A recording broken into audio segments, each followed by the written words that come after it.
Good afternoon, everyone. Could you hear our amen in there? We just said a little loud prayer as a team. In this Holy Week, President Trump and the First Lady are joining in prayer with Christians celebrating the resurrection of our Lord and Savior, Jesus Christ. On Wednesday, the President will host an Easter lunch in the East Room with faith leaders across the country to celebrate Holy Week. With respect to the ongoing major combat operations in Iran, Operation Epic Fury is moving ahead successfully and according to plan. With each passing day, the United States military is increasing its advantage over the terrorist Iranian regime. More than 11,000 enemy targets have been struck to date, each strike further crippling the regime's offensive and defensive capabilities and creating more leverage for the United States and our allies. Compared to the start of the operation, Iran's ballistic missile and drone attacks are down by roughly 90%. The United States is also decimating the Iranian regime's navy. We have destroyed more than 150 of their naval vessels so far, including 92% of their largest vessels. The Iranian Navy has no vessels operating in major regional waterways and no ability to project naval power, which is why they've been assessed as combat ineffective.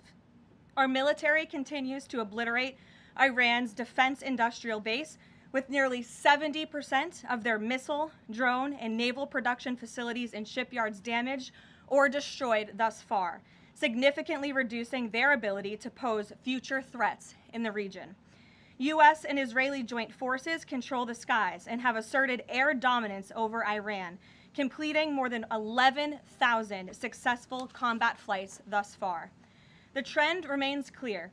The United States is conducting more intense, targeted strikes with devastating combat power with each passing day to destroy the threat posed by the Iranian terrorist regime, as President Trump sought out to do a month ago.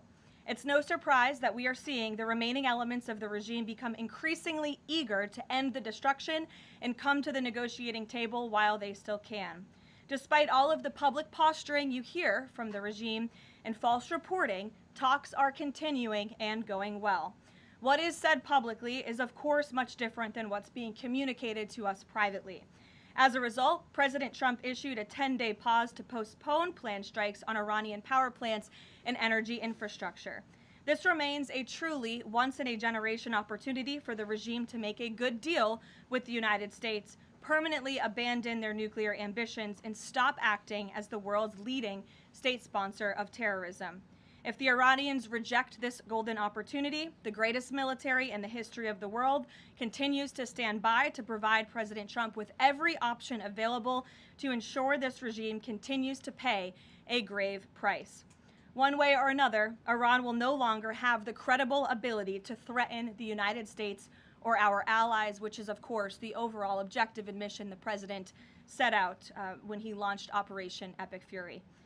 Unfortunately, even as President Trump is working hard every single day to protect the United States from foreign enemies, Democrats on Capitol Hill have failed to do the same here at home by keeping the Department of Homeland Security unfunded. Over the past 6 weeks, Democrats in Congress have pushed our air travel system to its breaking point and inflicted massive pain on Americans with their reckless political games. 500 TSA officers quit their jobs. Thousands more were calling out sick at record rates due to the lack of pay. This resulted in security wait times exceeding 3 hours at major airports across the country, creating nightmares for millions of Americans. Overall morale among TSA staff plummeted as well, all of this creating an unacceptable heightened security risk.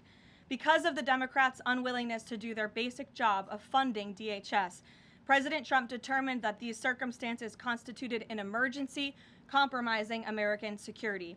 That's why last week he accordingly signed a presidential memorandum directing the Secretary of Homeland Security to work with the Director of the Office of Management and Budget here at the White House to use those funds with a reasonable and logical nexus to TSA operations to provide TSA employees with the compensation and benefits that would have accrued to them but for the Democrat-led DHS shutdown.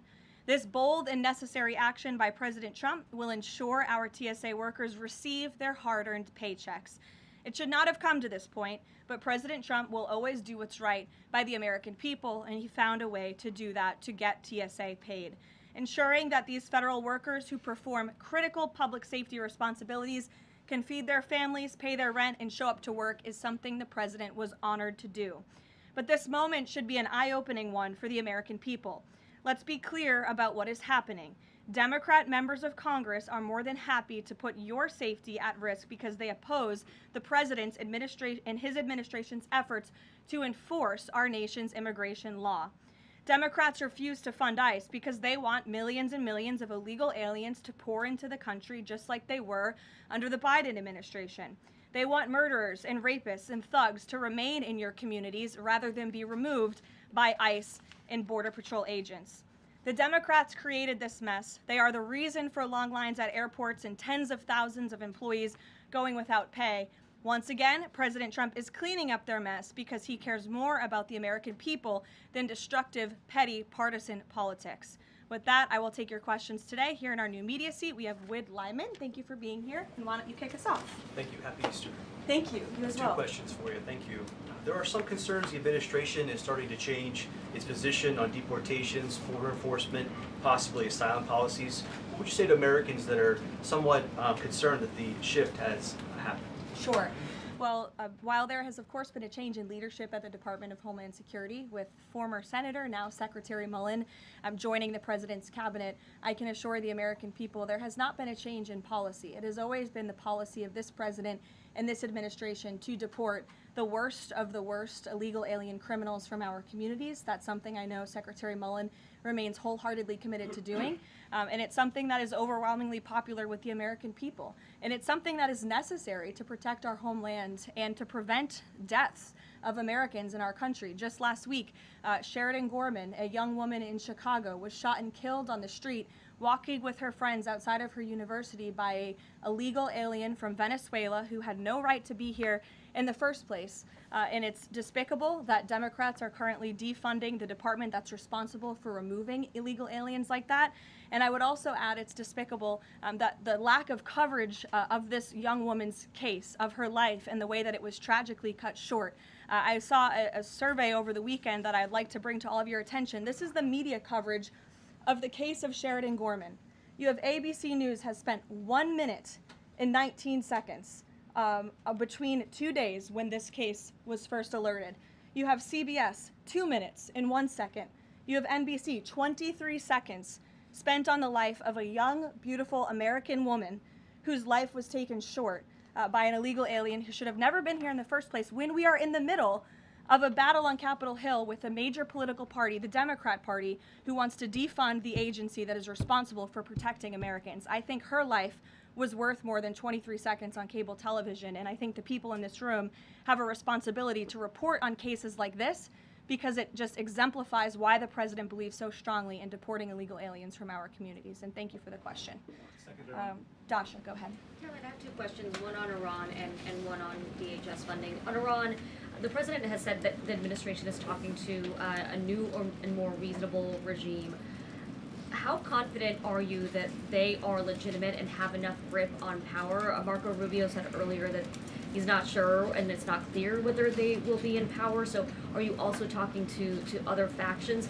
As the president is trying to make a deal, how do you ensure that you're making a deal with the people who can actually implement it? Well, that's part of the ongoing process that's taking place and the ongoing negotiations. Of course, anything that they say to us privately will be tested, and we will ensure that they are being held accountable to their word. And if they are not, the president has laid out the military consequences that the Iranian regime will see if they don't hold true to the words that we are hearing privately behind the scenes. When the president says more reasonable, again, these folks are appearing more reasonable behind the scenes privately in these conversations than perhaps some of the previous leaders who are now no longer on planet Earth because they lied to the United States and they strung us along in negotiations, and that was unacceptable to the president, which is why many of the previous leaders were killed. So again, this is another historic opportunity for Iran to do the right thing, to rid themselves of their nuclear ambitions and to come to a deal with this president and the administration.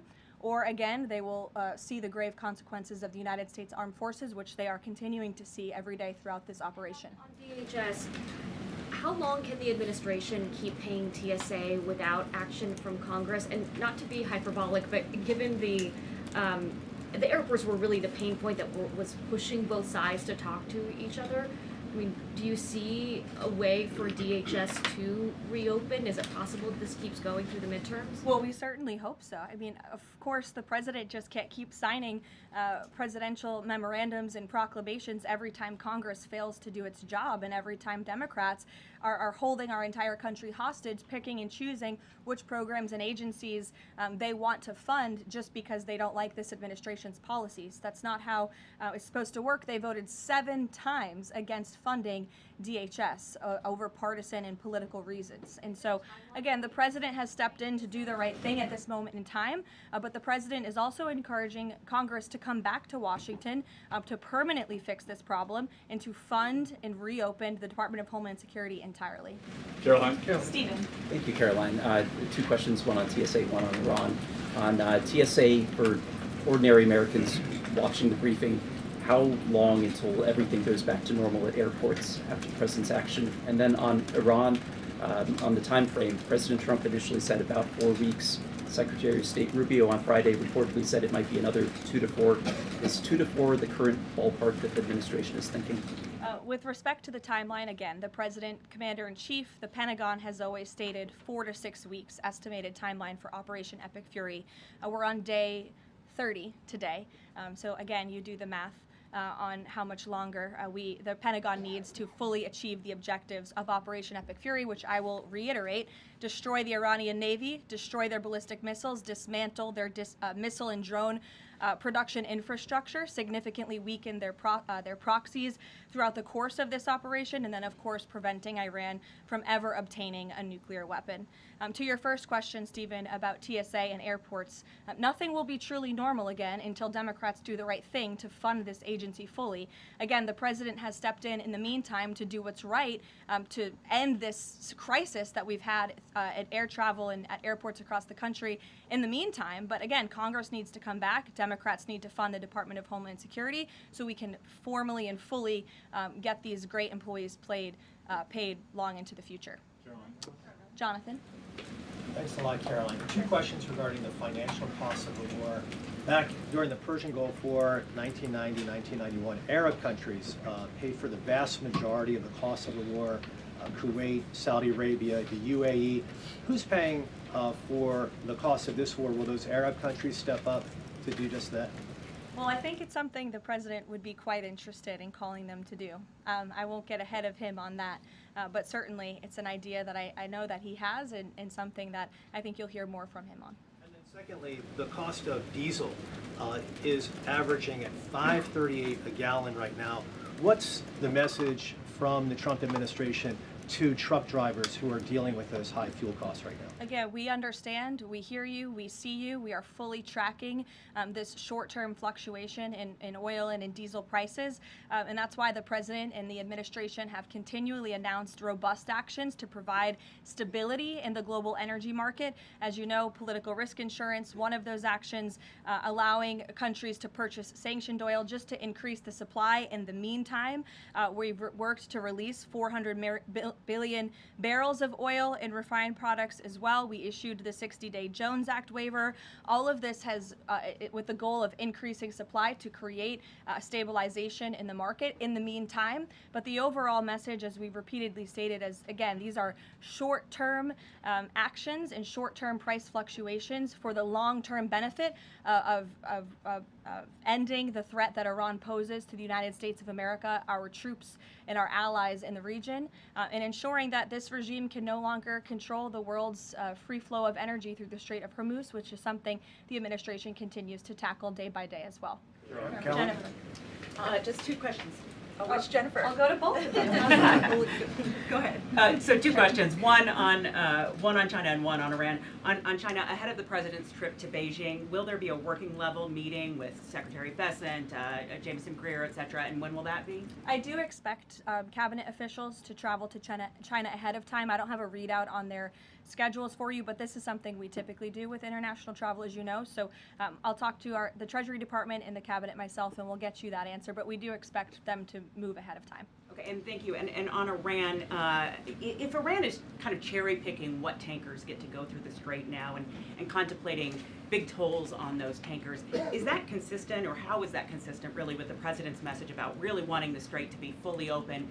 Does the administration support a regime or system where Iran is effectively charging tolls on these vessels to access? That's not something we support, and I would reject that they are cherry picking. In fact, as you know, these tankers that are moving through, the 10 that were previously announced and now the new 20, the announcement of 20 additional tankers, which we expect to see over the coming days, are a result of the direct and indirect talks that are taking place between the United States and Iran. So you wouldn't have seen those tankers if not for the president's diplomacy and his team engaging on this matter, which we expect that compliance moving forward. And it's, again, something that we're working on very closely. Sure. And behind the tank in the back right there, you put up your hand very excitingly. Go ahead. Hannah from News Nation. Thank you. Thanks for taking my question. I have two for you real quick. There are reports that Republicans are weighing cuts to health care in order to make way for that $200 billion for the Pentagon and Operation Epic Fury. Is that a trade-off that President Trump supports? I've seen these reports. I haven't spoken to the president about it, nor have I heard this being discussed in any high-level meetings here at the White House. I don't want to weigh in definitively because I just haven't heard that being discussed here in the West Wing. And then secondly, I know President Trump says we're ahead of schedule in achieving his military objectives in Iran. He laid out that 4 to 6 week timetable for this conflict, and we're now within week 5. So how do you square kind of those two? Well, 4 to 6 weeks estimated timeline. Again, you just said we're on day 30 of the operation. I just provided you with some of the updates from the Pentagon directly in achieving the objectives, and the military has been enormously successful. I think we should all be very proud of our armed forces for what they have done over the past 30 days. The mission will continue until the objectives are achieved, and that 4 to 6 week timeline does remain right now. I don't have any updates for you on that. Yeah, like others, one on TSA, one on Iran. On Iran, I know it's tough to engage in hypotheticals, but I feel like this is one that you could engage in. If the president does seek... Probably not, but We'll see. If the president does seek, or the United States seeks a ground war, does he intend to get congressional authorization of that march? Look, the president has been asked about boots on the ground or alleged ground operations various times. He's obviously declined to rule them out. It's the Pentagon's job to provide maximum optionality to the president. It does not mean he's made a decision, nor would he ever notify the media of such decision as not to tip off our enemy. With respect to abiding by Congress and the rule of law, that's something the administration will, of course, always do. And it's something that we have great respect for Congress. The president does with military operations. In fact, prior to the launch of Operation Epic Fury, as you know, the administration gave a courtesy notice to Congress in the Gang of Eight, and top-level administration officials and cabinet secretaries have gone to Congress multiple times over the past 30 days to provide those courtesy briefings to Congress when requested. TSA quickly, I've been asked by multiple Trump supporters that have said, given the fact that the president on that Friday gave that memorandum informing DHS to pay TSA workers, I know there's a lot of negotiations involved in a shutdown of this size. Why did the president not sooner issue that payment to TSA workers? Well, it's because of the Democrats voting 7 times against reopening the Department of Homeland Security that we came to a place of an existential crisis. I mean, you saw the lines at various major airports across the country, American travelers really paying the price for Democrats' partisan games. And so the president worked with his legal team here at the White House and the Office of Management and Budget to find a solution to take care of the emergency that we were seeing in air travel across the country. And it's because of the president that TSA agents are being paid. But again, he's calling on Congress to do the right thing, to come back to Washington, and to fund and reopen the Department of Homeland Security fully. Sure. Hi, Lindsay Ellis from the Wall Street Journal. I'm trying to square the 4 objectives laid out by the administration with the goal of reopening fully the Strait of Hormuz. Would President Trump declare victory and wind down military operations if the 4 objectives are met but still passage remains quite slow through the strait? Look, as I've said repeatedly and as the president has laid out, the objectives of Operation Epic Fury are as follows: destroying the Iranian Navy, destroying their ballistic missiles, dismantling their defense industrial infrastructure that produces those weapons that have long threatened the United States and our allies, and then, of course, preventing Iran from ever obtaining a nuclear weapon. The full reopening of the strait is something the administration is working towards, but the core objectives of the operation have been clearly defined for the American people by the Commander-in-Chief. Garrett. The president posted this morning about, his threat that on leaving Iran, he said we might blowing up and completely obliterating all of their electric generating plants, oil wells, Harg Island, and possibly all desalinization plants. Under international law, striking civilian infrastructure like that is generally prohibited. Why is the president threatening what would amount to potentially a war crime with the U.S. military? And how do you square that with the administration repeatedly saying that the U.S. does not target civilians? Look, the president has made it quite clear to the Iranian regime at this moment in time, as evidenced by the statement that you just read, that their best move is to make a deal, or else the United States Armed Forces has capabilities beyond their wildest imagination, and the president is not afraid to use them. That's not what I said, Garrett.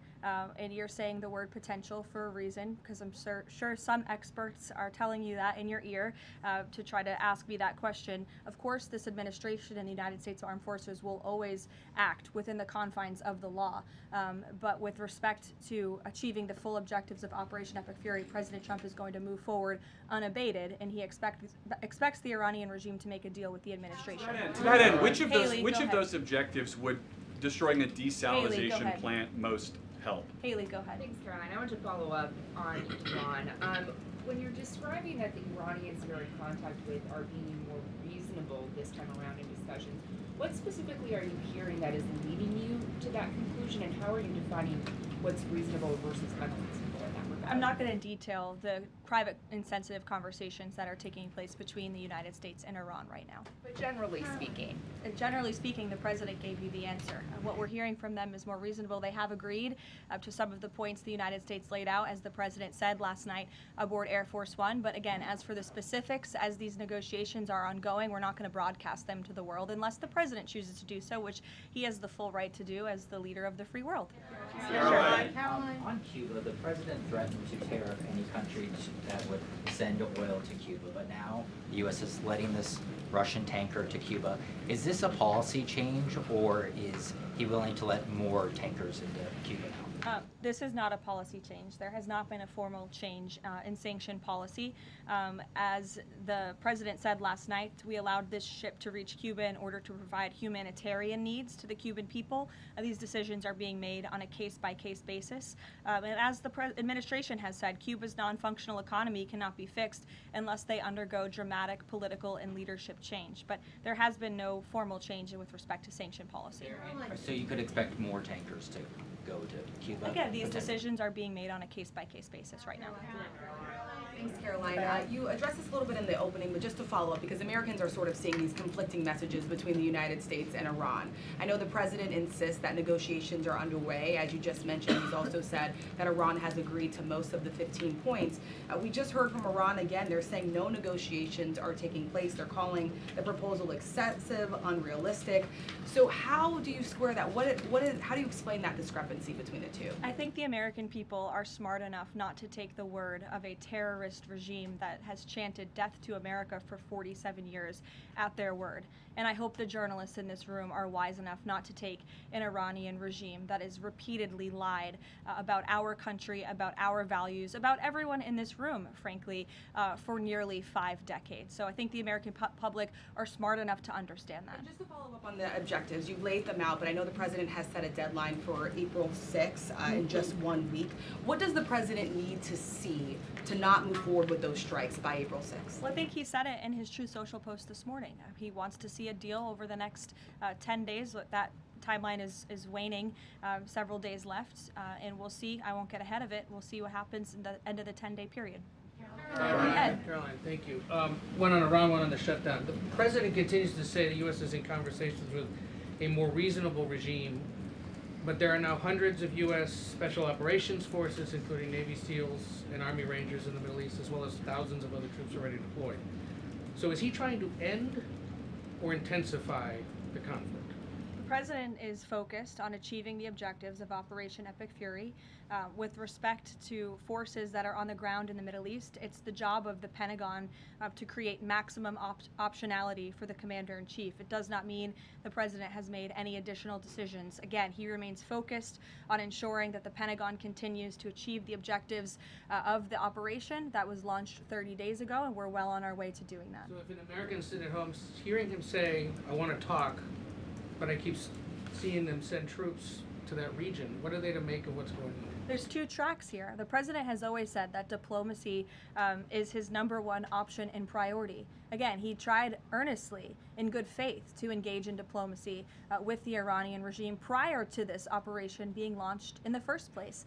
He wanted to strike a deal, and he sent his top negotiators to do so. They spent extensive amount of time and effort trying to strike a deal, and unfortunately, the previous regime, again, many of those leaders no longer with us here on Earth because they faced the consequences of the United States military. So if there's ever a chance for a deal, again, the president is open to listening, but it does not deter him from focusing on the military objectives that he set out 30 days ago and that our military is continuing to achieve day by day. On the shutdown, he signed the national emergency order last Thursday, making sure TSA officers will be paid. There's still other civilian DHS employees, however, who are not being paid. Yes. Will he sign something similar to ensure they also get paid? Look, the president will always look into ways that we can make sure that the American people are being taken care of and doing what's right by the American people. But again, it's ridiculous that the president even has to go to the length of working with the legal team and the Office of Management and Budget to identify these funds. It is the job of Congress to fund these agencies. And Democrats in Congress have voted 7 times against funding the Department of Homeland Security. Congress should come back and they should get it done. The president, again, made the decision to prevent this existential crisis we were seeing at our nation's airports across the country that was only going to get worse, and that's why he wants Congress to do his job. Thank you, Karoline. Since you mentioned I'll go to you as well. You're welcome. Since you mentioned Easter and prayers, I wanted to ask you about something the Pope said yesterday. So Pope Leo said yesterday, and I quote him, "God does not listen to the prayer of those who wage war." Can you comment on that? I think our nation was a nation founded 250 years ago almost on Judeo-Christian values, and we've seen presidents, we've seen the leaders of the Department of War, and we've seen our troops go to prayer during the most turbulent times in our nation's history.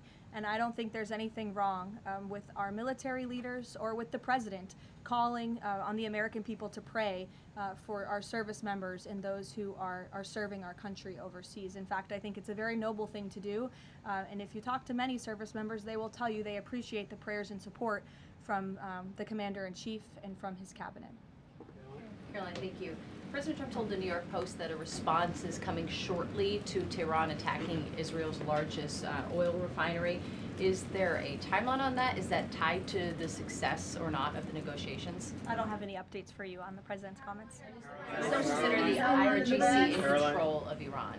Well, look, as Secretary Rubio said today, the leadership is very fragmented. We have really neutered their intercommunication systems, and that's part of this process of diplomacy to continue figuring out exactly who's in charge. I know they appointed a new Ayatollah, haven't seen or heard much from him, and so that's part of this diplomatic process that's underway right now.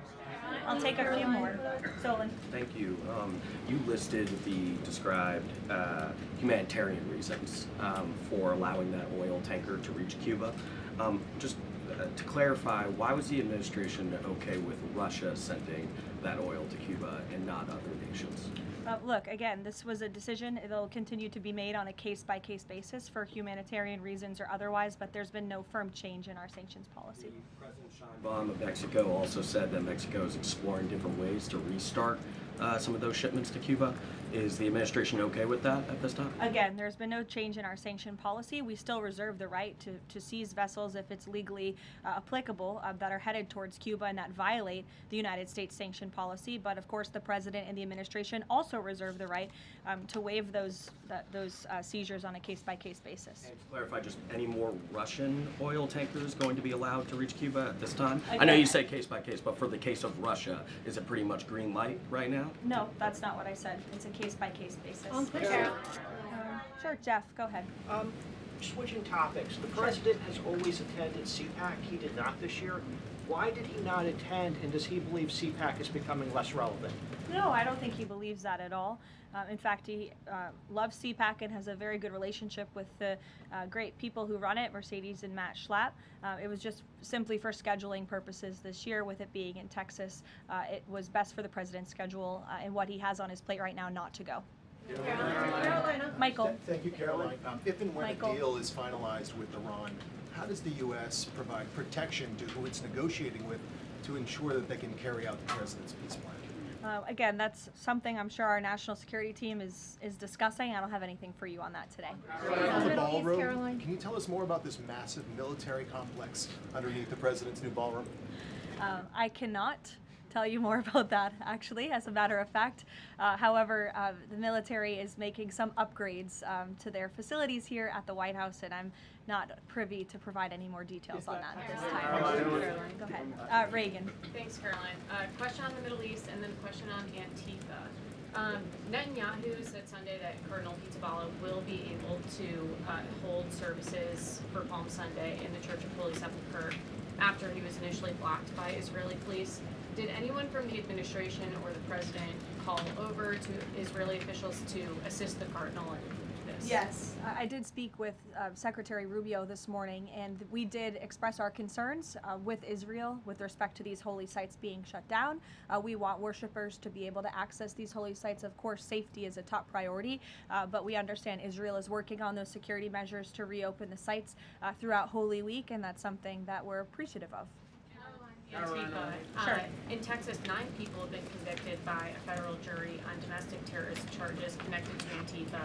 The White House has previously indicated that you guys are investigating Antifa, who's funding them, who's leading them. Can you provide an update on how that investigation is going, and do you think we're going to see more charges against people connected to Antifa? Well, I do know that there was an entire task force that was set up, an interagency task force to focus on the threat of Antifa, which, as you know, Reagan, this president declared a domestic terrorist organization rightfully, and we will continue to look into it. I don't have any updates on those specific investigations, but I'd be happy to have my team get those over to you today, as this continues to be of the utmost importance to the president and his domestic policy agenda. Caroline, JJ.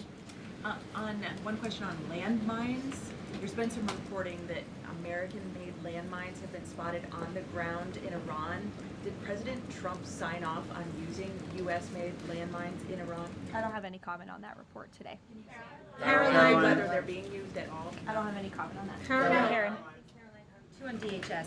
You said that the president is encouraging Congress to come back to D.C. You also said yourself. How has he done that? Has he told leadership that they should cancel recess and come back? He said it repeatedly. I think you recall. He said that he'll host a big Easter dinner here at the White House if Congress will come back and fight the Democrats on this issue, which we should do, because again, the Democrat Party is in the wrong here. They have voted 7 times against funding the Department of Homeland Security, which is completely egregious with everything we have going on in the world. And these brave men and women who serve DHS deserve to get their paychecks. The president wants to see that happen, and he wants Congress to come back to get it done. On the paychecks, Caroline.